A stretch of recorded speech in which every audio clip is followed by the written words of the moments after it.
Hello everyone, this is Siddharth Patel. Welcome to magnet brains. Magnet brains एक ऐसा platform है जहां पे क्लास केजी से लेके क्लास 12 तक पढ़ाया जाता है और यहाँ पे जितने भी वीडियोस हैं वो सारे वीडियोस आपको बिल्कुल फ्री ऑफ कॉस्ट मिलेंगे।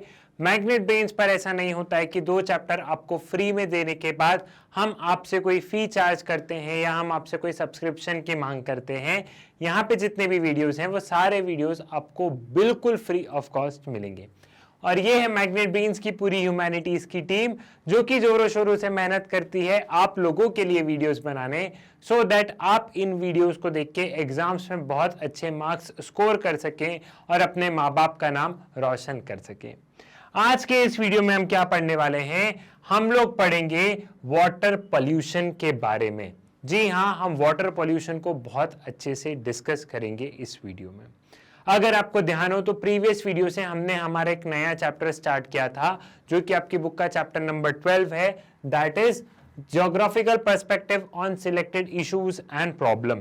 इस चैप्टर को हमने प्रीवियस वीडियो से स्टार्ट कर दिया था। सो अगर आप में से किसी ने वो प्रीवियस वाला वीडियो नहीं देखा हो तो आप वो पहले वीडियो देख के आ जाइएगा। अब वाटर पॉल्यूशन एक ऐसा टॉपिक है जो आप बचपन से पढ़ते आ रहे हैं, जो शायद आप 6th, 7th, 8th स्टैंडर्ड से पढ़ते आ रहे हैं। तो इसमें क्या नया है? कुछ कुछ चीजें नहीं है, कुछ कुछ चीजें नई हैं और कुछ कुछ चीजें वही पुरानी है। मतलब बेसिक थोड़ी ना बदलेगा। अब वाटर पोल्यूशन इंडस्ट्री से हो रहा है तो ऐसा थोड़ी ना कि 8th क्लास में कुछ दूसरा पढ़ाते थे और 12th में कुछ, एसेंस वही रहेगा, थोड़ी सी चीजें एड ऑन हो जाएगी, बस ये है। इसके अलावा कुछ डिफरेंस नहीं है। तो आपको तो खुश होना चाहिए कि अच्छा है, इजी चैप्टर है, इसमें हम अच्छे से आंसर लिखेंगे, खूब सारे मार्क्स मिलेंगे, तो आप खुश रहिए। ठीक है, वाटर पोल्यूशन से हम क्या समझते हैं? वाटर पोल्यूशन से आप ये समझते हैं कि जो एक नदी है या जो पानी है उसमें कहीं ना कहीं उसमें कुछ ना कुछ ऐसी चीजें एड ऑन हो रही है जिससे कि वो पल्यूट हो रहा है, जिससे कि हम उस पानी को इस्तेमाल नहीं कर पा रहे हैं, उसे हम वाटर पोल्यूशन कहेंगे। ठीक है, तो जैसे ये वाली इमेज अगर आप देख रहे हो तो यहाँ पे पानी है। ठीक है, ये पानी है, इस पानी में इतना कचरा है तो हम इस पानी को नहीं यूज कर पा रहे, ना हम कपड़े धोने में, ना हम पीने में, ना हम नहाने में, हम किसी भी तरह से इस पानी को यूज नहीं कर पा रहे हैं। सो ये क्या हुआ? इस वाटर में गंदगी आ गई, सो ये हो गया वाटर पोल्यूशन। क्लियर? ये चीज आपको यहाँ पे समझ में आई? नाउ एक बार देख लेते हैं स्लाइड्स में क्या लिखा है। Indiscriminate use of water by increasing pollution and industrial expansion has lead to degradation of the quality of water considerably. Surface water available from river, canal, lake is never pure. अब यहाँ पे वही बताया कि जो वाटर का use है, जो पॉपुलेशन जो बढ़ रही है, जिस तरीके से हम इन्वायरमेंट को तबाह कर रहे हैं, उसने कहीं ना कहीं इस वाटर पॉल्यूशन की समस्या को जन्म दिया है। ठीक है, और मेनली जैसे जैसे पॉपुलेशन बढ़ेगी वैसे वैसे चीजें में इंपैक्ट होगा। अब यहाँ पे बताया गया कि surface water available from river, canal, lake is never pure. अब ये क्या कहना चाह रहे हैं यहाँ पे कि जो सरफेस वाटर, ये जो ऊपरी ये जो पानी अवेलेबल है, ये जो ऊपर वाला ये जो पानी अवेलेबल है, चाहे वो नदी का हो या फिर वो कोई कैनाल का हो या फिर वो कोई तालाब का हो, ये ऊपर का पानी कभी भी प्योर नहीं होता है। प्योर क्यों नहीं होता है ये पानी? ये इसलिए नहीं होता है क्योंकि मैं जा रहा हूं सड़क पे, अब मुझे बॉटल फेंकना, मैंने बॉटल उठा के ऐसे लेक में फेंक दी तो वो बॉटल यहीं पे ऊपर ऊपर तैरती रहेगी। तो जितना भी कचरा होता है, जितनी भी गंदगी होती है, वो हमेशा इस ऊपर वाले पानी में हमेशा बरकरार रहती है। और हम इस्तेमाल भी तो फिर यही पानी करते हैं, हम इस्तेमाल भी तो यही ऊपर वाला पानी ही करते हैं और ऊपर वाले पानी में ही सबसे ज्यादा हमें गंदगी देखने को मिलती है। क्लियर है? ये चीज आपको यहां पे समझ में आई। It contain small quantities of suspected particles, organic and inorganic substances. When concentration of these substances increases, the water become polluted and hence become unfit for use. वही वाली बात है कि जब सरफेस वाटर पे, जब ऊपरी वाले हिस्से पे ये बहुत सारे सब्सटेंसेस कुछ इस तरीके से होंगे तो वाटर पीने या दूसरे काम के लिए फिट फॉर यूज नहीं होगा। और जब ये पानी किसी काम का नहीं होगा, हम इसे यूज नहीं करेंगे, तो हम क्या कहेंगे कि यहाँ पे वाटर कंटामिनेटेड है, यहाँ पे वाटर क्या है? यहाँ पे वाटर अच्छा नहीं है।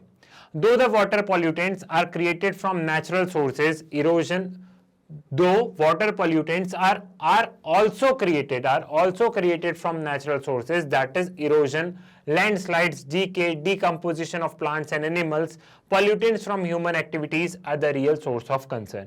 अब यह है कि पानी में गंदगी कुछ नेचुरल सोर्सेज की वजह से भी होती है। जैसे मान लो यहाँ पहाड़ से, ठीक है, मतलब थोड़ा सा अच्छी ड्राइंग बना देते हैं अब जब बना रहे हैं तो, ठीक है। बचपन में आपने ऐसे पहाड़ बनाए होंगे कि जब पहाड़ से यहाँ से जब नदी जा रही है तो यहाँ पे लैंडस्लाइड्स वगैरह होती है। अब लैंडस्लाइड्स वगैरह हो रही तो यहाँ से पत्थर वगैरह, यहाँ से ये जितने भी पत्थर वगैरह हैं, ठीक, यहाँ से ये जितने भी पत्थर वगैरह है ये जब सब यहाँ गिरेंगे, ये जो यहाँ पे ढलाने गिरेंगी, तो ये जो कचरा है ये इस पानी के साथ ही आगे बहेगा।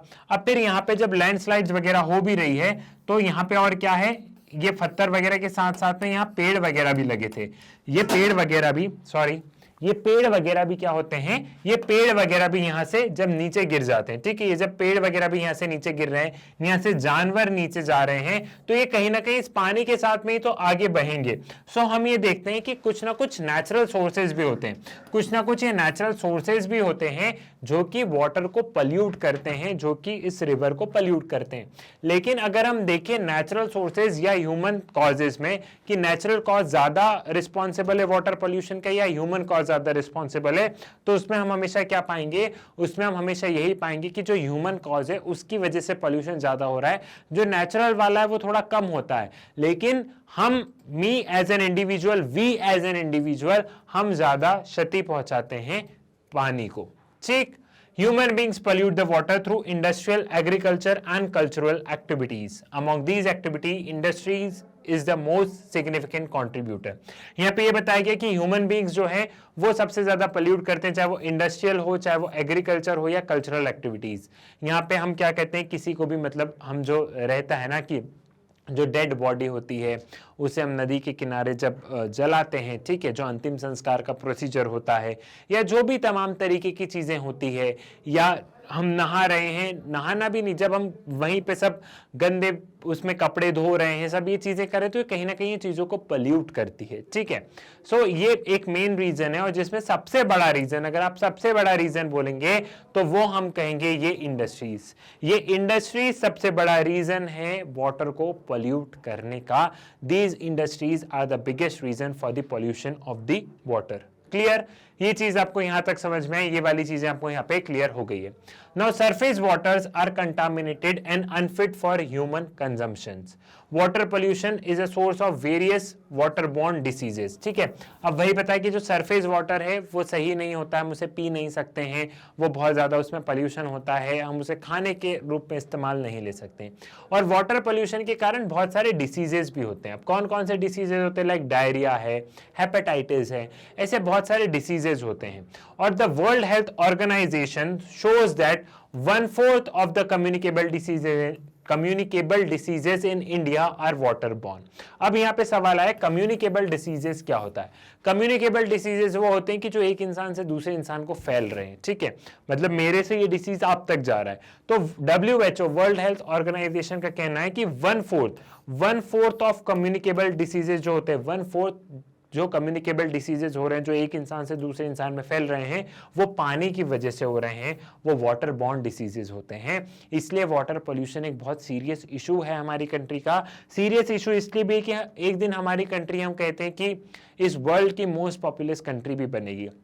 अब एरिया इतना ज़्यादा, मतलब एरिया ज़्यादा है लेकिन इतना ज़्यादा भी नहीं है, पॉपुलेशन बहुत ज़्यादा हो गई है, पानी कम होते जा रहा है, और जो पानी है वो पल्यूट होते जा रहा है। तो कहीं ना कहीं क्या हो रहा है, कहीं ना कहीं क्या हो रहा है, कहीं ना कहीं चीज़ें सही नहीं रह रही है। सो यहाँ पे इसलिए गवर्नमेंट को मेजर्स लेना चाहिए, और सिर्फ गवर्नमेंट ही क्यों, हम सारी चीज़ें सरकार से क्यों चाहते हैं? क्या कोई चीज़ आप खुद नहीं कर सकते? हमें इंडिविजुअल लेवल पे भी ये मेजर्स लेना चाहिए कि कहीं से कहीं तक कोई पोल्यूशन वाली बातें ना हो, सारी चीज़ें एक सिस्टमैटिक वे में चले। Though river pollution is common to all river, yet the pollution of river Ganga flowing through one of the most populous regions of India has caused a great concern among all. To improve the condition of river, the mission for clean Ganga was initiated. Namami Gange project has been launched for the same. अब यहाँ पे बताया गया है कि water pollution तो सभी नदी का हो रहा है, ऐसा नहीं कि सिर्फ गंगा की बात हो रही है। चाहे आप नर्मदा देखो, चाहे आप नीचे गोदावरी, कृष्णा देखो, ठीक है, आप कोई भी रिवर देख लो, ब्रह्मपुत्र देख लो, कोई भी देख लो, वाटर पॉल्यूशन हर नदी में है। मतलब हर नदी पॉल्यूटेड है, लेकिन गंगा पे स्पेशल फोकस अभी इसलिए किया गया है क्योंकि गंगा कहाँ से गुजर रही है, गंगा पहाड़ों से आते हुए, मतलब बहुत सारे स्टेट से होते हुए, जो मोस्ट पॉपुलर स्टेट है लाइक उत्तर प्रदेश, बिहार, यहाँ पे होते हुए वेस्ट बंगाल से होते हुए वैसे जाती है। तो यहाँ पे हम देखते हैं कि गंगा बहुत सारे स्टेट से आ रही है, इसलिए हम गंगा पे मेजर फोकस कर रहे हैं। गंगा में पानी भी अच्छा खासा है, इसलिए हम गंगा पे ज्यादा फोकस कर रहे हैं। ठीक है, तो ये आपको समझ में आया। फिर अब जैसे हमने बताया कि रिवर गंगा में पॉल्यूशन है, तो रिवर गंगा में पॉल्यूशन तो गवर्नमेंट क्या करती है, गवर्नमेंट अब जैसे नमामि गंगे प्रोजेक्ट कर दिया, national mission for clean Ganga, ठीक है, ऐसे बहुत सारे प्रोजेक्ट, बहुत तमाम तरीके के, आप गूगल ही करेंगे तो गंगा पे इतने सारे प्रोजेक्ट आए हैं, लेकिन फिर भी पानी साफ नहीं हो पाता है। ठीक है, तो वो ये है कि सरकार, मतलब एक तो उसमें बहुत सारे देखो अलग अलग रीजन भी होते हैं, तो गवर्नमेंट भी करप्शन वगैरह करती है, वो एक ऑल टुगेदर एक अलग रीजन है। ठीक है, वो तो पॉलिटिकल रीजन हो गए, लेकिन क्या सिर्फ सरकार, मतलब सिर्फ गंगा को साफ करने का ठेका सिर्फ सरकार ने लेके रखा है? क्या आपका नहीं है? क्या मेरा नहीं है? चलो जहां गंगा बह रही है वहां मैं भी नहीं रहता, मैं भोपाल में हूं, भोपाल में गंगा नहीं है, लेकिन भोपाल के पास में नर्मदा है। ठीक है, तो क्या नर्मदा में पॉल्यूशन नहीं है? पॉल्यूशन है, तो हम सब चीज सरकार से क्यों उम्मीद करते हैं? क्या हम नहीं कर सकते? और जब हम वहां से निकलते तो हम खुद भी कचरा करते ही निकलते हैं। अगर हर एक इंडिविजुअल सिर्फ अपने आप को संभाल लेना तो ऑटोमेटिकली पॉल्यूशन की समस्या अपने आप दूर हो जाएगी। क्लियर है? अब यहां पे हमें क्या देखना है, यहां पे हमें यह देखना है कि river and state polluted stretches, nature of pollution and male polluters। ठीक है, ये एक टेबल बना है आपकी एनसीईआरटी बुक में, ये टेबल थोड़ा सा इंपॉर्टेंट हो जाता है, तो इस टेबल को हम यहाँ पे समझते हैं एंड देन हम इसे मैप पे भी मार्क करेंगे बाद में। लेकिन अभी हमें इस टेबल को समझना है कि जैसे गंगा है, तो गंगा कि क्या गंगा का पॉल्यूशन कहां से हो रहा है, इसका नेचर ऑफ पॉल्यूशन क्या है, और मेन पॉल्यूटर्स कौन कौन है। तो ऐसे हम इन चीजों को देखेंगे। तो गंगा और यमुना का एक टेबल दिया गया आपकी बुक में, हमें इसे यहां पे समझना है।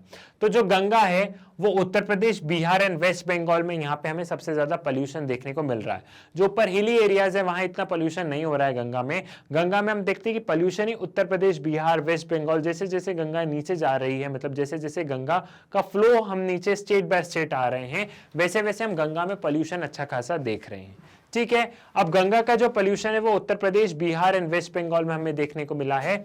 अब पॉल्यूटेड स्ट्रेचेस कहां पे, कहां पॉल्यूशन सबसे ज्यादा हो रहा है, तो एक तो कानपुर में, वाराणसी में एंड फरक्का बैरेज में। ठीक है, ये तीन जगह ऐसी है जो डाउन स्ट्रीम ऑफ कानपुर है, जो कानपुर के बाहर है। ठीक है, जो निचली एरिया है वहां पे, वाराणसी में, ठीक है, फरक्का बैरेज में, यहाँ पे हमें गंगा का सबसे ज्यादा पॉल्यूशन देखने को मिल रहा है। यहाँ पे गंगा सबसे ज्यादा पॉल्यूट हो रही है। अब यहाँ पे पॉल्यूशन क्यों हो रहा है, क्योंकि जो इंडस्ट्रियल पॉल्यूशन है, कानपुर में जो इंडस्ट्रियल पॉल्यूशन है वो हमें देखने को मिल रहा है। Industrial pollution from towns like Kanpur, domestic waste from urban centre, चाहे वाराणसी हो, चाहे यहाँ पे हम क्या देख रहे हैं, डोमेस्टिक वेस्ट है, हम घर का चीजें फेंक देते हैं, प्लास्टिक, कूड़ा, कचरा हम सब नदी में फेंक देते हैं, हम सब रिवर में फेंक देते हैं। ठीक है, तो ये एक रीजन है। Then dumping of carcasses in the river, मतलब जो शव है, जो हम शव जलाते हैं, जो ये शव वाला है, तो ये डंपिंग ऑफ कारकेसेस है, इसके कारण भी हमें गंगा में बहुत ज्यादा पॉल्यूशन देखने को मिल रहा है। तो गंगा कहां कहां पॉल्यूट हो रही है, बहुत ज्यादा जगह पॉल्यूट हो रही है, लेकिन हमने इन तीन मेन जगह को आइडेंटिफाई किया। फिर ये तीन मेजर रीजंस आइडेंटिफाई किए, एक तो इंडस्ट्रियल पॉल्यूशन हो गया, एक डोमेस्टिक वेस्ट हो गया, और एक ये कार केसेस वाला, लाइक जिसमें हम शव दहन, वो अंतिम संस्कार वाला जो है, उसके कारण। तो ये तीन रीजंस देख लिए। अब मेन पॉल्यूटर्स कौन कौन से हैं, cities of Kanpur, Allahabad, Varanasi, Patna and Kolkata release domestic waste into the river. तो कानपुर, इलाहाबाद, वाराणसी, पटना, कोलकाता, यहाँ पे हम क्या देख रहे हैं, यहाँ पे हम देख रहे हैं कि यहाँ पे पॉल्यूशन सबसे ज्यादा देखने को मिल रहा है, क्योंकि यहाँ पे ये लोग डोमेस्टिक वेस्ट जो है, ये डोमेस्टिक वेस्ट ये लोग क्या कर रहे हैं, ये डोमेस्टिक वेस्ट ये लोग नदी में छोड़ दे रहे हैं। देन यमुना, ठीक है, यमुना, अब यमुना का पोल्यूशन हम कहां पे देखते हैं, यमुना का हम सबसे ज्यादा पोल्यूशन दिल्ली में देखते हैं, और उत्तर प्रदेश में हम देखते हैं कि यहाँ पे यमुना का सबसे ज्यादा पोल्यूशन होता है। Now Delhi to confluence with Chambal, जहां पे दिल्ली से जब तक वो चंबल में नहीं मिल जाती, वहां पे हम इसका पोल्यूशन सबसे ज्यादा देख रहे हैं। और मथुरा और आगरा, उत्तर प्रदेश में मथुरा और आगरा में देख रहे हैं इसका सबसे ज्यादा पोल्यूशन यमुना का। अब यमुना का पोल्यूशन क्यों हो रहा है, extraction of water bye Haryana and Uttar Pradesh for irrigation. यहाँ पे क्या हो रहा है, किसान अब पानी ले रहे हैं अपनी खेती करने के लिए, जब पानी ले रहे हैं तो पेस्टिसाइड्स वगैरह ये भी उसमें जा रहे हैं, हम कहीं ना कहीं उसको गंदा करें, पाइपलाइन ये वो, मतलब हम कहीं ना कहीं उसमें जब हम जो खेती का भी जो ऊपर की जो जमीन होती है, जो वो मिट्टी होती है, वो भी कहीं ना कहीं पानी में जा रही होती है। सो एक रीजन ये है कि यहाँ पे किसान लोग जो इरिगेशन पर्पसेस के पानी ले रहे हैं, उसकी वजह से एक यमुना का पॉल्यूशन है बहुत ज्यादा। Agriculture run of resulting in high levels of micro pollutants in Yamuna. Agriculture run of वही कि एग्रीकल्चर की चीजें यमुना में चली जा रही, लाइक हम पेस्टिसाइड्स, हम उसमें वही दवाई खेत में डाल रहे हैं, वही पेस्टिसाइड्स वगैरह फर्टिलाइजर्स वगैरह खेत में डाल रहे हैं, और वही चीजें फिर पानी में जा रही है, तो वो उस पानी को ज्यादा खराब कर रही है। और ये जो पेस्टिसाइड्स और फर्टिलाइजर्स होते हैं, ये बहुत, आपको ये पता है कि ये क्यों डालते हैं? ये जो खेती में जो कीड़े हो रहे होते हैं, जो खेत में जब फसल लगती है, लाइक सोयाबीन लग रही है, चावल लग रहे हैं, तो उस समय इन चावल में कोई कीड़े वगैरह हो रहे हैं, तो इनको मारने के लिए वो उनका स्प्रे किया जाता है। और जब पूरे खेत में स्प्रे होता है, और वो स्प्रे जब पानी में बहता है, तो आप सोचो हम कीड़े मारने वाली जो दवाई है वो पानी में बह रही है, और वो पानी अल्टीमेटली हम पी रहे हैं, उस पानी को हम अल्टीमेटली खाने के लिए यूज कर रहे हैं। तो इसलिए यमुना का पॉल्यूशन थोड़ा अच्छा खासा हमें यहाँ पे देखने को मिलता है। Now domestic and industrial waste of Delhi flowing into the river, ये बहुत इंपॉर्टेंट है, ये बहुत मेन है कि जो डोमेस्टिक और जो इंडस्ट्रियल वेस्ट है जो दिल्ली का जो है वो यमुना में जा रहा है। ये बहुत ज्यादा यमुना को यही पॉल्यूट कर रहा है। यमुना की हालत अगर आप दिल्ली में देख लो तो बहुत बुरी स्थिति है, और दिल्ली में सरकारें काम भी कर रही है, लेकिन वो ये कि दिल्ली इतनी बड़ा जगह है, इतनी बड़ी शहर है, तो वहां पे ये समस्याएं ज्यादा देखने को मिल रही है। Now major polluters Delhi dumping into domestic waste. जो इसका मेजर पोल्यूटर है यमुना का, वो दिल्ली है, ठीक है। दिल्ली की वजह से हम सबसे ज्यादा हमें देख रहे हैं कि यमुना में पोल्यूशन हो रहा है। क्लियर है? आई होप सारी चीजें आपको यहाँ पे समझ में आ गई है। बहुत छोटा सा टॉपिक था, सारी चीजें आपको पता थी। ये वाली चीज थोड़ी सी आपको जो नहीं पता थी, ये इंपॉर्टेंट टेक अवे है, इसको आप ले लो, इसको आप नोट डाउन कर लो, ये आपकी बुक में है। इस चीज को आप 2-3 बार रिवाइज करना। ये कुछ नया है, और नई चीज पे हमेशा फोकस करना। वाटर पोल्यूशन पे आप लोग बिल्कुल लिख दोगे, 1 पन्ना लिख दोगे, आप बचपन से पढ़ते आ रहे हो, लेकिन ये जो नया है इसे आप ध्यान रखना, ये आपके काम में ज्यादा आएगा। और ये चीजें जब हम आंसर में एड ऑन करेंगे तो हमें मार्क्स मिलने के चांसेस ज्यादा है। सब कुछ पता होना जरूरी नहीं है, हम कैसे प्रेजेंट करते हैं वो ज्यादा जरूरी है, तब आपको ज्यादा अच्छे मार्क्स मिलेंगे। ठीक है, आई होप आपको सारी चीजें अच्छे से समझ में आ गई होगी। टॉपिक इजी था, सारी चीजें आप अच्छे से इजी लैंग्वेज में समझ गए होंगे। सो मैग्नेट ब्रेन्स के वीडियो आप लोग यूट्यूब से तो एक्सेस कर ही सकते हैं, बट बहुत बार ये होता है कि आपको यूट्यूब पे वीडियो नहीं मिल पाते, तो उसका सोल्यूशन भी मैग्नेट ब्रेन्स लेके आया है, वो है मैग्नेट ब्रेन्स की वेबसाइट। मैग्नेट ब्रेन्स की वेबसाइट पे पहुंचने के लिए सिंपली आप लोग गूगल पे जाइए, गूगल पे आप magnetbrains.com लिख के सर्च पर क्लिक कीजिए। जैसे ही आप magnetbrains.com लिख के सर्च पर क्लिक करेंगे, कुछ इस तरीके का इंटरफेस नजर आएगा। नीचे दिया गया होगा एक्सप्लोर टॉप कोर्सेज, यहाँ CBSE state board Hindi medium, olympiad, NTSC, CBSE English medium, सभी चीजें यहाँ पे मेंशन है। सपोज कीजिए कि आप यहाँ पे सीबीएसई इंग्लिश मीडियम पर क्लिक करते हैं, तो जैसे ही आप सीबीएसई इंग्लिश मीडियम पर क्लिक करेंगे, यहाँ सारी क्लासेस आपको नीचे मेंशन मिलेंगी। एंड सपोज कीजिए कि आप यहाँ पे क्लास 12 पर जाते हैं, आपको जिस भी क्लास पे जाना है आप उस क्लास पे क्लिक कर सकते हैं। 8th पे जाना तो 8th पे, 9th पे जाना तो 9th पे। मुझे 12th की पढ़ाई करनी है तो मैं 12th पे गया, जैसे मैंने 12th पे टच किया, तो जैसे ही मैं क्लास 12 पे टच करूंगा, क्लास 12 के जितने भी सब्जेक्ट के वीडियोस हैं वो सभी आपको स्क्रीन पर नजर आ जाएंगे। अगर आप थोड़ा सा स्क्रॉल करके नीचे जाते हैं तो यहाँ पे आपको क्लास 12 का ज्योग्राफी नजर आएगा, और जैसे ही आप क्लास 12 के ज्योग्राफी पर क्लिक करेंगे, यहाँ पे क्लास 12 ज्योग्राफी के वीडियोस आपको नजर आएंगे। यहाँ पे जो वीडियोस होंगे, ये वीडियोस आपके एनसीईआरटी बुक के अकॉर्डिंग होंगे, ठीक है। ये वीडियोस आपके एनसीईआरटी बुक के अकॉर्डिंग होंगे, और यहाँ पे क्या होगा, यहाँ पे जितने भी वीडियोस होंगे चैप्टर वाइज फॉर्मेट में अरेंज होंगे, चैप्टर वाइज में भी टॉपिक वाइज वीडियो आपको अरेंज मिलेंगे, ठीक। So it is up to you, अगर आप YouTube से कंफर्टेबल है तो YouTube से पढ़िए, लेकिन अगर आपको YouTube पे वीडियो नहीं मिल पा रहे हैं तो आप वेबसाइट के माध्यम से इन वीडियोस को आसानी से एक्सेस कर सकते हैं, या आप मैग्नेट ब्रेन्स का ऐप डाउनलोड कर सकते हैं प्ले स्टोर से। आप ऐप के माध्यम से भी इन वीडियोस को बहुत ही आसानी से आप एक्सेस कर सकते हो और अच्छे से अपनी पढ़ाई कर सकते हैं। साथ ही साथ आप लोगों के लिए एक और खुशखबरी है, मैग्नेट ब्रेन्स ने अपना एक नया चैनल लॉन्च किया है, जो कि है मैग्नेट ब्रेन्स हिंदी के नाम से। ये जो चैनल है ये टोटली हिंदी हिंदी मीडियम वाले स्टूडेंट्स के लिए है। जो भी हिंदी मीडियम के स्टूडेंट्स हैं, चाहे वो स्टेट बोर्ड में पढ़ते हो या सीबीएसई में पढ़ते हो, उनके लिए चैनल बहुत ज़्यादा हेल्पफुल है। यहाँ पे भी जितने वीडियोस अवेलेबल हैं वो सारे फ्री ऑफ कॉस्ट अवेलेबल हैं और यहाँ पे पूरा कंप्लीट कोर्स दिया जाता है। तो अगर आपके कोई फ्रेंड, रिलेटिव, भाई बहन हो जो कि हिंदी मीडियम में हो, तो उन्हें आप मैग्नेट ब्रेन्स हिंदी वाला चैनल ज़रूर रिकमेंड कीजिएगा। मैग्नेट ब्रेन्स एक ऐसा चैनल है जहाँ पे क्लास केजी से लेके क्लास 12 तक पढ़ाया जाता है और यहाँ पे जितने भी वीडियोस हैं वो सारे वीडियोस बिल्कुल फ्री ऑफ कॉस्ट अवेलेबल है। सो आप लोग ज़्यादा से ज़्यादा इन वीडियोस को शेयर कीजिए, मैग्नेट ब्रेन्स के बारे में बताइए, अपने स्कूल, कॉलेजेस, ट्यूशन भाई बहनों को बताइए। साथ ही साथ आप लोग वीडियो को लाइक कीजिए, चैनल को सब्सक्राइब कीजिए। मुलाकात होगी आपसे नेक्स्ट वीडियो में एक नए टॉपिक के साथ। तब तक के लिए धन्यवाद।